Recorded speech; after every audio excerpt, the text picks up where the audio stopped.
What is the deal with bolt action rifles? I mean, who cares? The only thing that really matters is how small a group it shoots and if I can put a suppressor on it to look cool on Instagram, right? No, there's a lot more to bolt actions. You might think they're all the same. They all have a bolt. There is a bunch of nuance and variation in the world of bolt actions. Push feed versus controlled round feed, box magazines, internal magazines, floor plate magazines, 2-lug, 3-lug. Those are the main ones. There's some other designs. But what's the difference? Why do I want one over the other? That's what we're going to get into today on Gunfighter Life. Welcome to the podcast where we talk about guns, gunfighting, tactics, ballistics, the right way, with God at the center, Judeo-Christian values, and real-world first-hand experience. I'm blessed to serve you as host.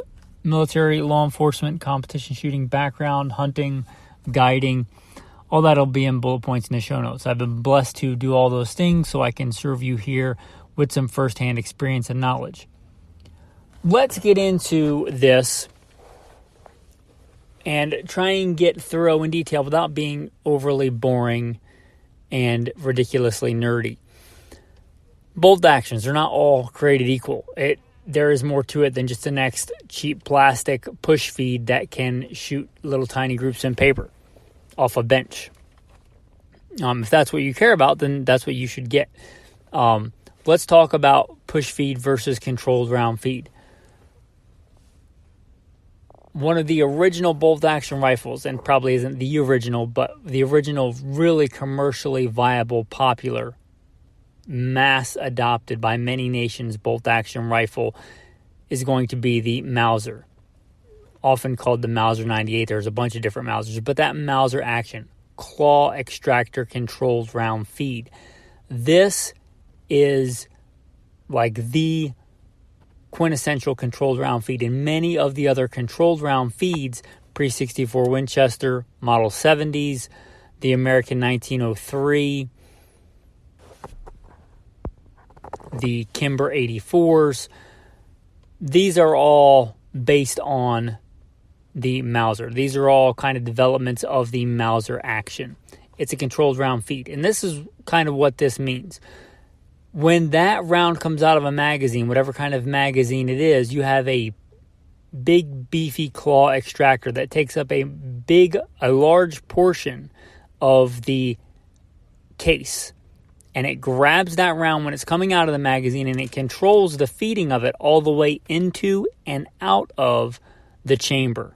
So at pretty much every time, you have a positive, big, beefy metal claw controlling that round. A push feed, by contrast, the round will pop up out of the magazine. Once you start the bolt, it will pop it free of the feed lips and it will pop up into the chamber. It's not really controlled by anything. It's just the forward momentum of the bolt that shoves it into the chamber. Once it's in the chamber, you continue to shove the bolt forward and you will shove an extractor over the rim of the cartridge, which will then grab it. But from the time it pops out of the magazine to the time you slam that bolt almost completely closed and shove that extractor over said rim of the cartridge, it is not controlled. So if you stop or interrupt the bolt in any of that movement and you rattle around, that cartridge is going to rattle around. Also, if you get, the cartridge most of the way in the chamber or a dirty or nasty chamber and you start to move the bolt rearward before that extractor has grabbed the rim, because it doesn't do it when it comes out of the magazine, that round is likely going to stay in the chamber, which can cause a major problem. If you don't move the bolt all the way to the front and all the way to the rear, you can get double feeds. You can get rounds stuck in the chamber. And this is your push feed. You're pushing the round up and into the chamber, and then you're grabbing it to pull it out. I hope that made sense. This is the vast majority of bolt action rifles on the market today.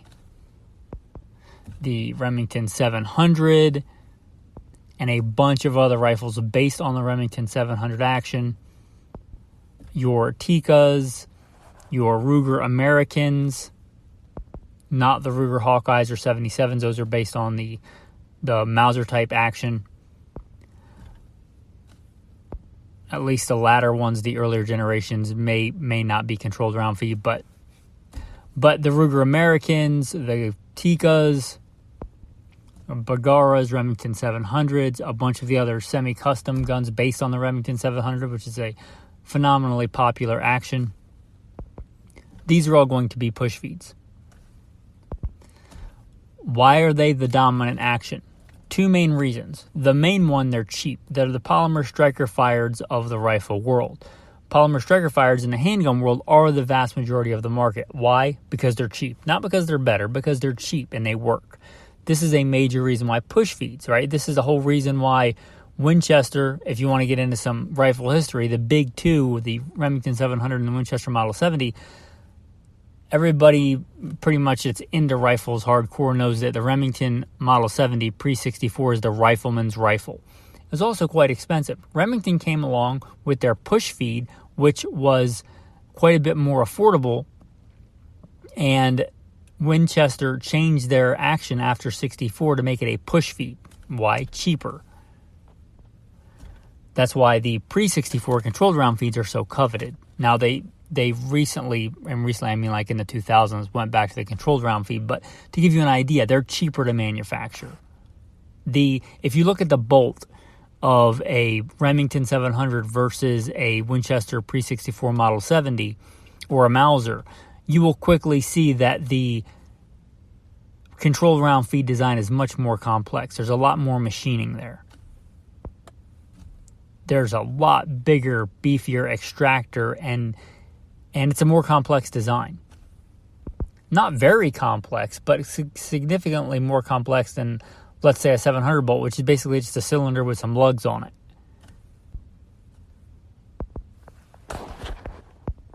Another big reason they are popular is because the bolt itself is simple, and the bolt and the locking lugs and the chamber and the concentricity being concentric of those things playing well together is really key in accuracy. Often push feeds are easier to be made accurate. Now, you can get some phenomenally accurate controlled round feed rifles, but in general, if you're trying to get, a race to who can make the cheapest sub-MOA gun, it's going to be cheaper to make a push feed by a long shot accurate than a controlled round feed in general. Case in point, we talked about Ruger. A Ruger Hawkeye, or a gun based on it, like a Ruger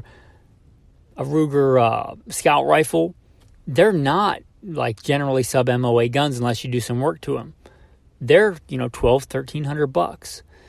If you look at a Ruger American or a Ruger American Gen 2, they're $500-$600, and they are often sub-MOA guns, even though they're way cheaper. Why? They're simpler. They're a push feed design.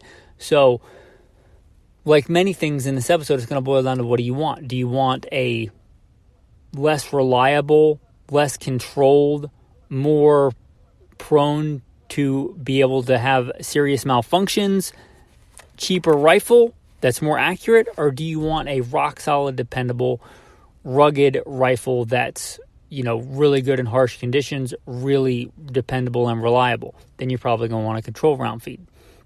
Dangerous game hunters and stuff like that, they often prefer controlled round feed. So which one of those do you want? Which one of those attributes are you looking for? Or are you willing to spend quite a bit more money and or time and frustration to make a controlled round feed very accurate?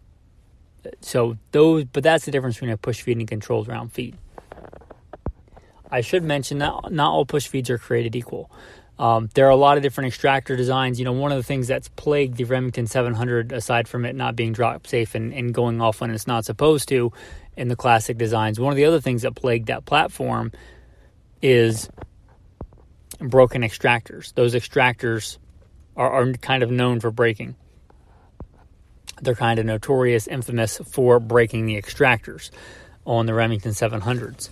Getting a round stuck in the chamber like we talked about, like getting a round lodged in there and you can't get it out because your extractor is broken. But they are known for being accurate. That's one of the reasons they're copied so much today in these custom or semi-custom rifle builds, because they're a simple design and they're strong and they're easy to make accurate because they're so simple. But there are other push feed designs. And not all extractors are created equal. Now, some of the better ones you'll see that say M16 style extractor. Well, that may be the marketing, but I've seen extractors fail on M16s. So I'm sure it's happened in the history of firearms, but I've never seen an extractor break on a giant claw controlled round feed extractor. But not all push feeds are created equal. Some extractors are better than others, but pretty much any push feed, it's not controlled. That round is going to be free and loose until it gets shoved into the chamber and you ram that bolt so hard that the extractor jumps over the rim of the case and grabs it. Alrighty, I hope that makes sense on the control round feed versus push feed. I hope that's helping. And audio is not the best format to go look at some pictures. Audio is not the best for everything. So go look at some pictures of a Mauser type bolt and a Remington 700 bolt or a Tikka bolt and the extractors in both. And that will give you a pretty good idea. Maybe even watch some of those diagrams that they make of like the 3D image or the animated image of the round feeding out of the magazine and into the chamber on both systems.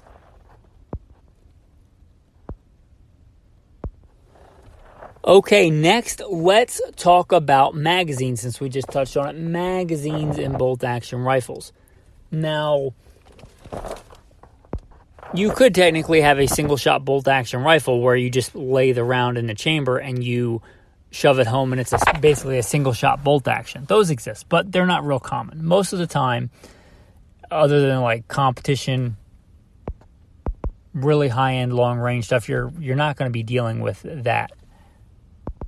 You're going to be dealing with some kind of magazine-fed system in a bolt-action rifle. Now, the one today that's probably the most common or you're more likely to be familiar with is a removable magazine, a removable box magazine, much like you'd have a removable magazine in a semi-auto handgun or in your M16, AR-15, AR-10. A lot of these other type of rifles, AK-47s, right, all have removable magazines. They also have these, and they're very common in bolt action. There are a bunch of different magazine types. There are a few standard ones like the ACIS, which is like Accuracy International Short Action.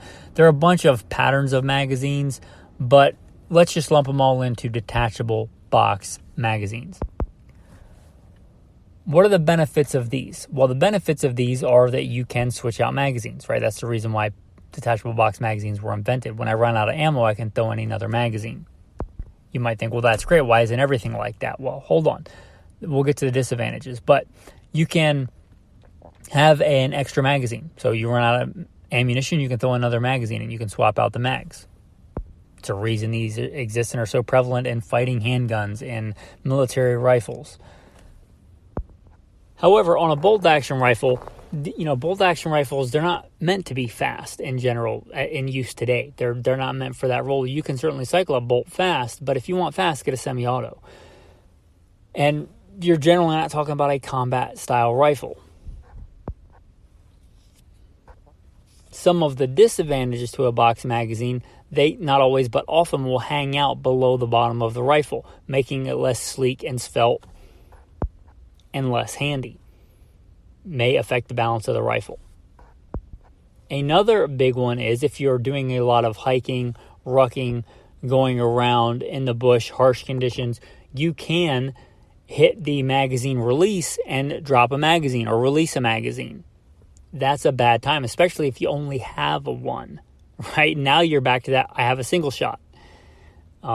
So that's kind of a big deal. If you bring your gun up and you expect to shoot and you have either no round in the chamber, which I don't advise, or you have a round in the chamber and you have one shot and you need another shot and your magazine's gone. So that is a major disadvantage of the external box magazine.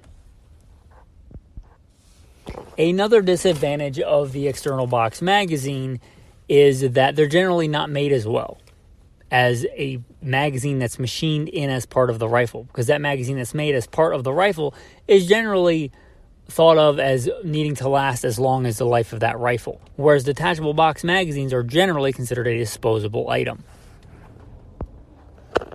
So those are some of the advantages and disadvantages.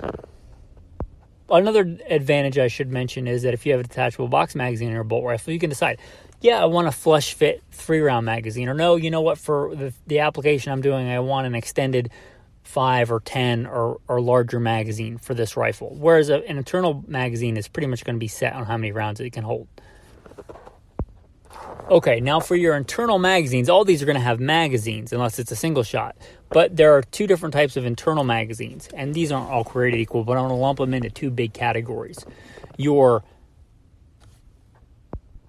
completely internal, made into the stock, so that the bottom of the stock is basically the bottom of the magazine.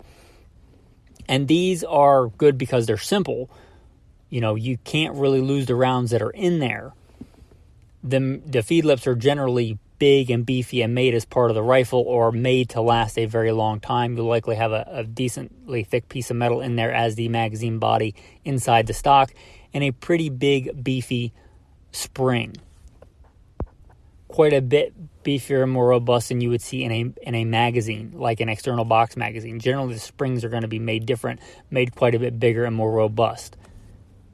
Also, since it's not getting taken in and out of the rifle, that magazine is not getting really beat up, right? As an external magazine that might be getting dropped in the dirt and the mud, getting stepped on. The internal magazine that's completely internal in the rifle is not getting beat up like that. So that's a major advantage. If that's the kind of conditions. You can't lose the rounds that are in the gun unless you physically cycle them through the gun, which is one of the downfalls of this magazine type, is that if you want to take the rounds out of the magazine, generally you have to cycle them in and out of the gun. And as we talked about with the push feed, you may have to ram them all the way into the chamber and back out and in and back out, and that can be quite noisy, which is one disadvantage if you want to be in a quiet environment.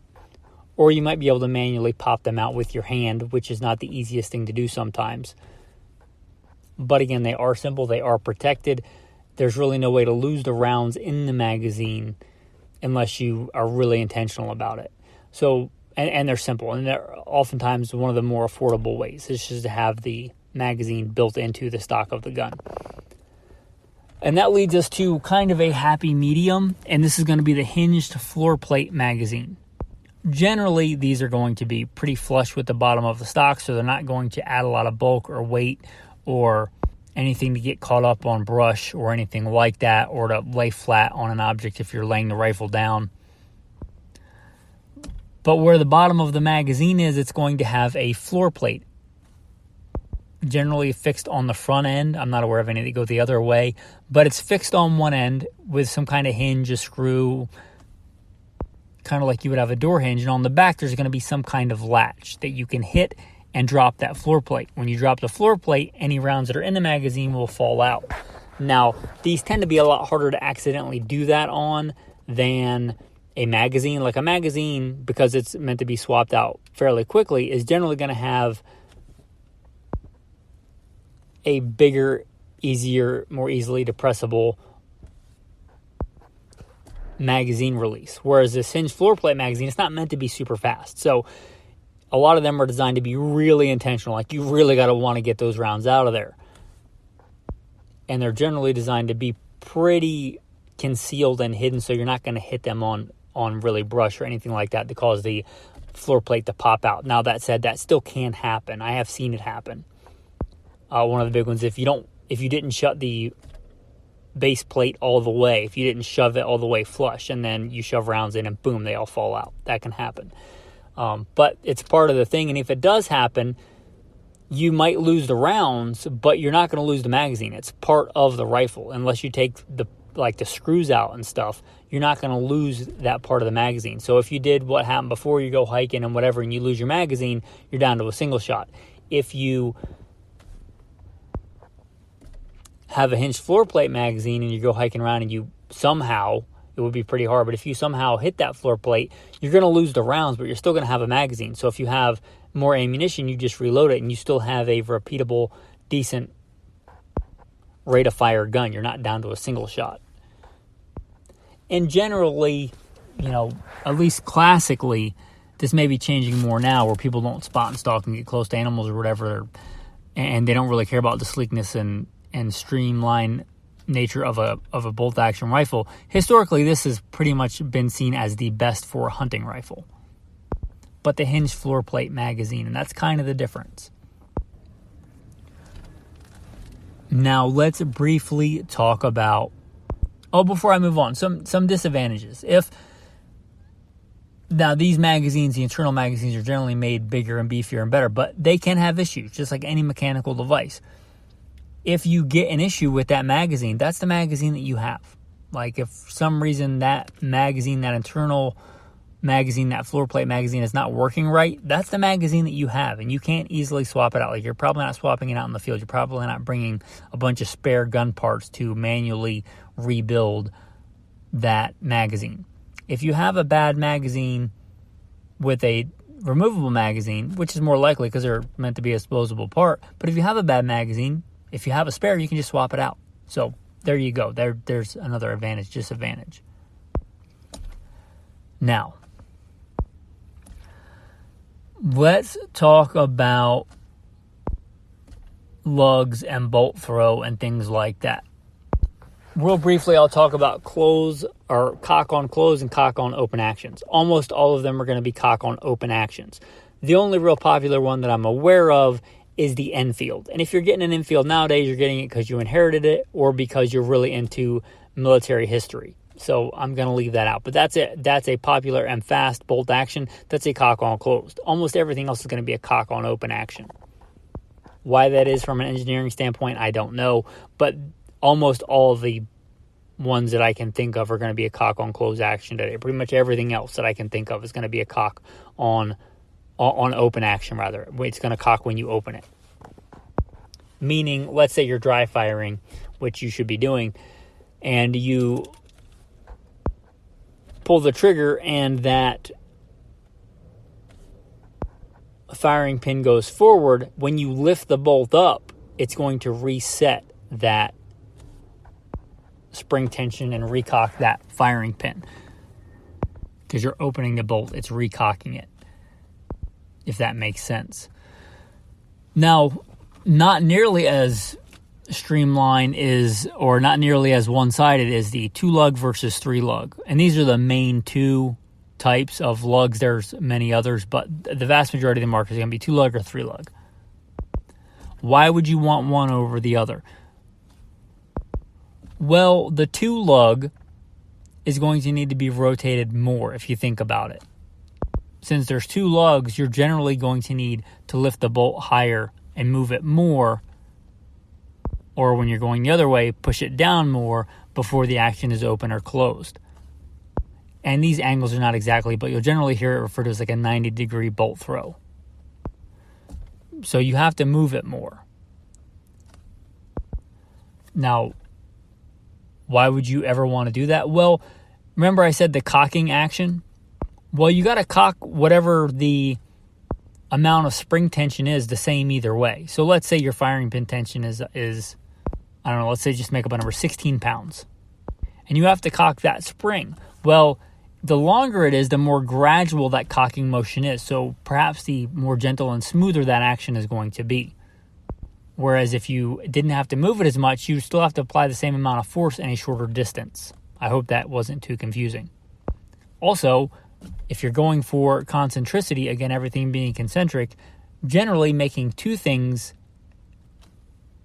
equal is going to be easier than making 3 things equal. That said, there are a lot of really accurate 3-lug bolt designs. Now, the 3-lug bolt design, as we aforementioned, one of the big things about this is generally called a 60-degree bolt throw. So, and these are not exact, but 30 degrees less of bolt throw, meaning you have to move it less. That bolt physically is going to move less up and down when you go to open and close the action. But as we mentioned, it's still going to have to apply the same amount of force to reset that action. So you're going to have to apply it more suddenly. Just like many other things in the firearms world, it's a trade-off. Which one of those do you want? Most of your classic ones that I can think of are going to be a 2-lug design. Your Remington 700, your Winchester Model 70s, your Mausers, and anything based on those. It's a giant chunk of the market. A lot of your newer ones are going to be the 3-lug. Your, Ruger Americans, your Tikkas, your Seikos, those are going to be a 3-lug bolt design. One thing I will also mention is if you're mounting an optic, which has become popular in the past 100 years, if you're mounting a big giant optic, which has become popular in the last couple of years, which I'm not a big fan of, but if you have a giant scope with a giant bell, you are likely to have less of an issue with a 60-degree bolt throw than a 90-degree bolt throw. It may not be a go or no-go, but you're going to get more clearance if you're running a big fat optic on the top of that gun with a 60-degree bolt throw, which is perhaps one reason we've seen them take off recently. So I guess to wrap this up, and talking about all these things, like many other things in the firearms world, what do you want?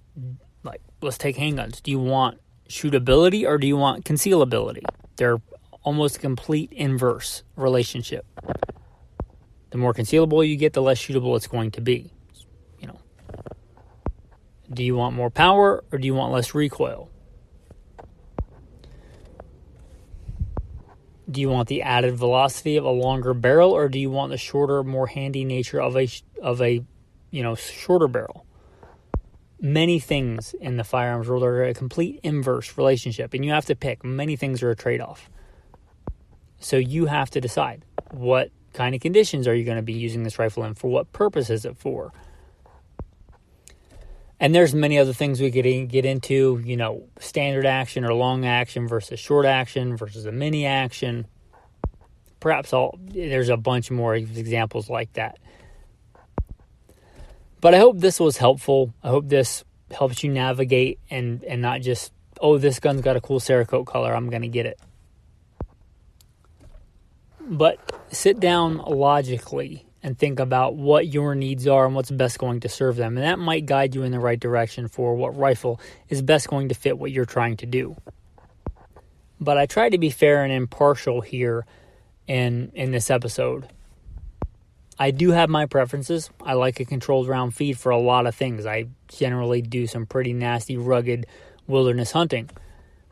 But that's me. That doesn't mean that applies to you. If you hunt out of a tree stand and if it's rainy and snowing sideways, you're not going to go out that day. That's maybe less important to you. If you're not hiking around where there's grizzly bears and things like that, maybe the control round feed's not a big issue. And there are advantages to push feed rifles, as I aforementioned. But I try to be fair and impartial here. With that, that's going to bring me to your tactical verse of the day. You shall do no injustice in judgment in measurements of length, weight, or volume. You shall have honest scales, honest weights, an honest ephah, and an honest hin. Try to be honest and fair in your dealings. Look at things soberly, circumspectly, and practically. Anyway, with that, guys, I appreciate you. I appreciate all that you do. Thanks for listening, and have a blessed day.